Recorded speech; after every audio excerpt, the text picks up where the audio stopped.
2 mass hero படங்கள். ஒண்ணு தமிழ்ல சிவகார்த்திகேயன், 2வது கன்னடத்துல யஷ். சமீபத்துல தான் பராசக்தி படம் கலவையான விமர்சனம் பெற்றுச்சு. அடுத்து சிவகார்த்திகேயனோட படம் எப்படி இருக்க போகுது அப்படின்ற ஒரு எதிர்பார்ப்புகள் இருந்திருக்கும். கமலோட ப்ரொடக்ஷன்ல இவரு நடிக்க போறாரு. படத்தோட பேர் சேவன் அப்படின்னு சொல்லி அறிவிப்பு வெளியிட்டிருக்கிறாங்க. சாமியார் கெட்டப்ல வராரு. OG is back. கலவரம் என்ன நடக்குது அப்படின்னு சொல்லிட்டு ஒரு எதிர்பார்ப்புகள் கூடியிருக்கு அப்படின்னே சொல்லலாம். அது மட்டும் இல்லாம சந்தோஷ் நாராயணே இந்த படத்துக்கு பேக்ரவுண்ட் ஸ்கோர் கொடுத்திருக்காரு. இப்ப சமீபத்துல வரக்கூடிய படங்கள் எடுத்துக்கிட்டோம் அப்படின்னா பாடல்கள் எல்லாமே அந்த அளவுக்கு வரவேற்பு பெற்றதில்ல. இந்த படத்துக்கு இந்த பாட்டுப்பா அப்படின்ற மாதிரி 1-2 பாட்டு தான் நல்ல ஒரு வரவேற்பு பெறுது.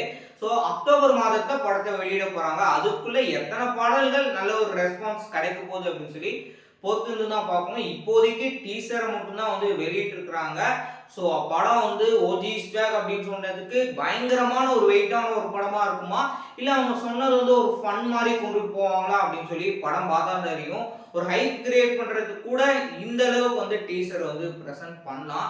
அடுத்து டாக்ஸிக்னு நெக்ஸ்ட் மந்த் படத்தை வெளியிட போறாங்க.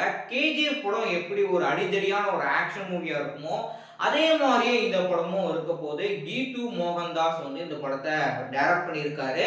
ரவி அப்படின்றவர் படத்துக்கு பேக்ரவுண்ட் ஸ்கோர் கொடுத்துருக்குறாங்க.